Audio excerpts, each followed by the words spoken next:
በስመ አብ ወወልድ ወመንፈስ ቅዱስ አሃዱ አምላክ አሜን።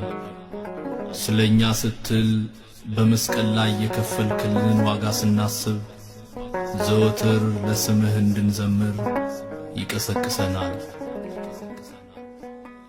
መስቀል ላይ ያየሁት ፍቅር፣ መስቀል ላይ ያየሁት ፍቅር ይቀሰቅሰኛል ለስሙ እንድዘምር፣ ይቀሰቅሰኛል ለስሙ እንድዘምር። መስቀል ላይ ያየሁት ፍቅር፣ መስቀል ላይ ያየሁት ፍቅር ይቀሰቅሰኛል ለስሙ